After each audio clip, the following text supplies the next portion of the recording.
Bismillahirrahmanirrahim. Assalamualaikum warahmatullahi wabarakatuh. Salam sehat untuk kita semua dan selamat beraktivitas untuk para guru hebat di seluruh Indonesia. Kembali lagi dengan saya akan kembali mengulas secara singkat terkait dengan sasaran kerja pegawai negeri sipil, pegawai pemerintah dengan perjanjian kerja, sebagaimana yang tertuang dalam Permenpan RB nomor 6 tahun 2002 tentang pengelolaan kinerja pegawai negeri sipil negara. Oke, di sini saya mencoba mengkreasi sebuah aplikasi yang aplikasi ini adalah sangat simpel sekali, di mana hanya kita menginput sasaran kerja kita sebagai guru. Jadi kita masuk di data umum seperti ini. Jadi di sini saya sudah kreasi. Kalau kita ingin membuat yang terintegrasi untuk semua teman-teman kita di sekolah, hanya cukup kita menginput di sini. SKP tahun 2022, 6 tahun 2022 dalam hal ini sesuai dengan regulasi yang terbaru, dan kita masuk di perorangan. Jadi untuk perorangan di sini cukup kita menuliskan nama, NIP, pangkat dan golongan serta TMT bila perlu, kemudian jabatan guru, kemudian unit kerja atau unit organisasi, setelah itu nama kabupaten, kemudian nama pejabat penilai, setelah itu NIP pejabat penilai, pangkat dan golongan ruang serta TMT pejabat penilai, jabatan atau pekerjaan pejabat penilai, unit kerja kabupaten. Selanjutnya di sini adalah kita menuliskan masa atau periode penilaian daripada pegawai negeri sipil itu, di mana dimulai dari Januari sampai dengan Desember sampai 2022. Kemudian tanggal pengisian jangan lupa kita input di sini. Kemudian jangka waktu juga di sini sampai dengan 31 Desember. Kemudian tempat atau lokasi sekolah kita di desa atau di kelurahan atau di kota. Kemudian PNS yang dinilai itu ditandatangani atau diterima SKP-nya pada tahun sekian. Kemudian ditandatangani oleh atasan pejabat penilai tanggal sekian.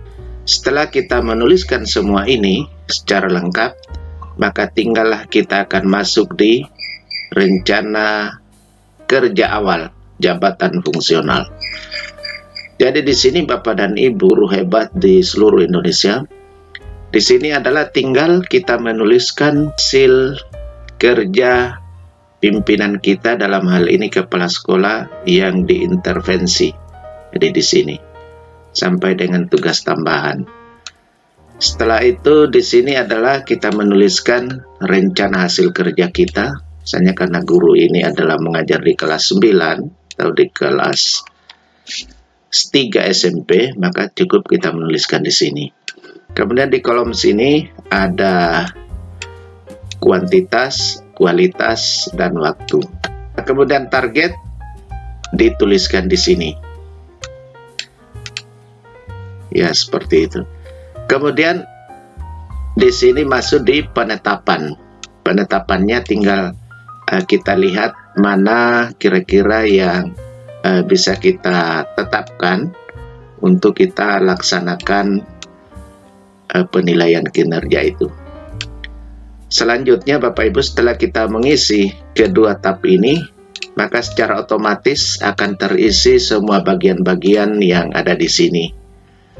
Sasaran kerja pegawai, kemudian rencana aksi.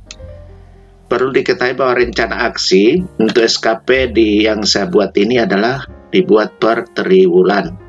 Mengantisipasi jangan sampai pegawai atau guru itu melakukan mutasi ke sekolah lain, maka ini adalah saya buat secara atau per triwulan. Kemudian masuk di evaluasi per triwulan. Jadi di sini Bapak Ibu, setelah dievaluasi per triwulan, guru ini adalah mencapai kinerja baik. Di sini Januari, Februari, Maret tahun 2022 kemarin itu dia memiliki kinerja baik dan dibuktikan dengan kurva atau predikat kinerja seperti ini. Kurva ini Bapak dan Ibu mengambil secara otomatis dari angka-angka di sini. Dari sini. Nah, kemudian kita lanjut di rencana hasil kerja untuk triwulan 2. Jadi ini adalah triwulan 2 tetap. Kalau misalnya pekerjaan atau rencana kerja pegawai itu masih tetap, dia mengajar di kelas 9, ya maka tinggal kita lanjut. Kemudian rencana aksi. Rencana aksi di triwulan 2 juga seperti ini. Sudah bisa ditetapkan. Kemudian evaluasi untuk triwulan 2 di sini. Dia berkinerja baik atau tidak, itu semuanya adalah tergantung dari kinerja Bapak dan Ibu guru tersebut. Kemudian rencana hasil juga ada di sini. Setelah itu rencana aksi.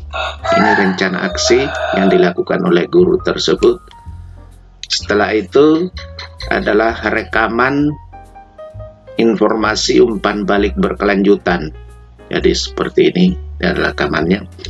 Kemudian rencana hasil untuk triwulan 4 Oktober sampai dengan Desember. Di sini juga tetap sama. Kemudian rencana aksi triwulan 4 juga seperti ini. Kemudian evaluasi untuk triwulan 4 adalah juga seperti ini. Mengambil kurva ini adalah mengambil data pola distribusi di sebelah kanan ini.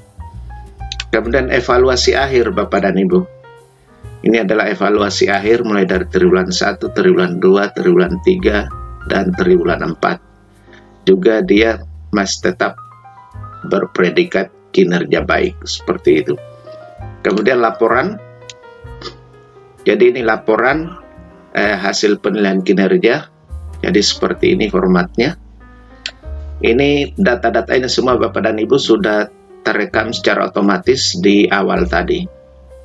Kemudian jika ada keberatan, ya maka diperinkan seperti itu. Keberatan dari pegawai negeri sipil terhadap kepala sekolah yang menilainya, maka diperinkan ini, format ini. Kalau misalnya tidak ada keberatan dari guru itu terhadap penilai kepala sekolahnya, maka cukup sampai dicetak sampai di halaman ini, kemudian ditandatangani oleh PNS tersebut dan pejabat penilai. Saya kira sekian dan terima kasih, semoga dapat membantu. Salam sehat untuk kita semua. Wassalamualaikum warahmatullahi wabarakatuh.